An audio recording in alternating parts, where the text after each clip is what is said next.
Denver and Sean Payton made a couple interesting moves. Hufunga's been hurt a lot. Same with Greenlaw. Good players, insanely instinctive, smart guys. And my take was Sean Payton thought, listen, I got to 25 points a game last year with Bo Nix as a rookie. If I can squeeze a little more juice out of him, 26 and a half, 27 in a game, if you look at the games that they scored like 25 or more last year, they went 9-1. And I can see Peyton saying, I'll squeeze the offense. I'll squeeze the juice out of the offense.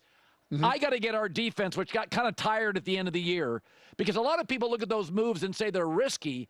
But I think Bo Nix was actually better than Sean thought as a rookie at quarterback. What say you? Yeah, this is another one where you can look at a guy's past. Like Sean Payton over the years, they didn't pay skill position players really until the very end when they had both Michael Thomas and Alvin Kamara on big contracts. Remember, they paid Jimmy Graham. They wound up trading him a year after they paid him. I mean, if you want to go way back, Marcus Colston, but you can't find a ton of skill players that they paid in New Orleans. They paid the quarterback, they paid the offensive lineman, they paid the defense. And so I think this does reflect the way that they built in New Orleans. And I think it's Sean Payton's belief that he can make it work with younger players or lesser players at the skill positions because of what he's able to do schematically. And so I think this is really Sean Payton looking and saying, we had the number one defense in the NFL last year. We have Patrick Surtain. We have a couple of young edge rushers that are still on their rookie deals or coming off their rookie deals, and Nick Bonito and Jonathan Cooper. And we can take the defense to the next level. We've got a chance here to take a really good defense and make it a great defense by adding guys like Dre Greenlaw and Hufunga right down the middle. And so I look at it as Sean Payton's belief in himself that, hey, I can find a joker, as he calls it. I can find a receiver in the draft. They did it last year with the two rookies they drafted, Vele and Franklin. I can find those guys in the draft that I can develop and I can fit to my offense. Let's go spend everywhere else, and I'll make it work schematically because of what I bring to the table. Exactly what he did in New Orleans, and I think it's what he's going to try to do again in Denver this year. Yeah, it's actually pretty interesting because there's a few ways how I want to unpack this. One, it's really smart of Sean Payton to kind of understand this idea of what he can do offensively and what he can't do defensively, and understand that he needs to go with more of a sure thing defensively because of what he will be able to create offensively. But they are also at the same time doing it a little bit backwards, in the sense of typically you see a lot of teams spend money on the offense, draft and develop and get younger bodies defensively, especially because defense, we know a lot of injury. You have a lot of these players in high impact plays getting injured, getting banged up, and you want young guys. They bounce back obviously a lot quicker than some of these old guys, and just some of these, a lot of offensive playmakers, it's going to be for the most part a lot less physical. And so it kind of makes sense, not to mention depending on who the coach is, when it's just so interesting because you have some coaches who are they could be great coaches, great offensive minds, and they just want guys that know what need to be done. Then when Sean McVay says, I need you to do X, Y, and Z, he has a guy who truly understands how to do X, Y, and Z. And when you do X, Y, and Z, Sean McVay is going to be able to make magic happen or something, right? And then you have other guys like the Andy Reids of the world who are kind of like, bro, I can make anything work. You can give me your trash, and I will put them in a position to be able to move the chains, get those first downs, convert those third downs, get some yak, and I'll make you look like you're great, quite frankly. And then you're going to go to another team, not look so good, come back, and boom, you're back to being a playmaker for me. And that's very much kind of where Sean Payton is, where he's kind of just like, I just need guys that know how to play football, man, and I can kind of do the rest. I will make it work. Now again, that works well. Like it's so funny because so many times when you have great offensive coaches, they then lack the defensive mindset. They lack the ability to understand the importance of the defense. And they're all like, no, it's all offense. It's all offense. Let's put all our resources offensively. And then on the flip side, you have defensive coaches who are like, no, it's all about defense. It's all about grit and toughness. Defense wins championships, and they don't really focus on the offense. The Pittsburgh Steelers, perfect example of that. And so when you have a coach who kind of understands the importance of going out and allocating money, resources, whatever it may be for defense, and then having the trust of, don't worry, I will be able to find a way to figure, this out offensively. I really love that. But at the same time, it all needs to be balanced because, you'll be able to squeeze more out of Bo Nix and that offense, but also like give Bo Nix some bodies to work with. Also give him some guys that he can work with. And the Broncos, when you have a young quarterback, like you want a balance of having some young guys to have them grow and develop together and evolve together and be on kind of similar financial paths in terms of contracts and whatnot. But then you also want some like legitimate veterans who, you can rely on, the security blanket, et cetera, et cetera. So I think honestly all of these moves that the Broncos are making are positive. I think the Broncos are significantly better than people truly understand and realize. And I made a video just yesterday talking about how I think Bo Nix is going to continue to evolve and be better. I think when you look at a Greenlaw and Hufanga, that those types of players who are kind of getting banged up, and you had Greenlaw who obviously got injured in the Super Bowl running onto the field, and then he comes back and then he gets injured again this last season. And players who can be so impactful and be so dangerous and so deadly, like, but then they also have the feeling that at any moment they could be done for the season. It's like it's so tricky. It really is. Like, and obviously you can always get injured in football. We know that, but they're just frustrating players to get too much weight behind, at least from like a fan perspective, because you just don't have that confidence of reliability. If they stay healthy, I mean, then it's just like, my gosh, it's awesome. And again, if you can give Sean Payton and Bo Nix in this offense, games where the defense is holding the opposing team to like 14 points or something, and you're just like, all right, maybe we're in business. But again, make no mistake about it, going up against a team like the Kansas City Chiefs, they had that, but they couldn't get the points going. Against the Buffalo Bills, and this could have completely changed the game. I forget exactly how that game unfolded in terms of what the score would have looked like, so you're gonna have to forgive me in terms of the playoffs.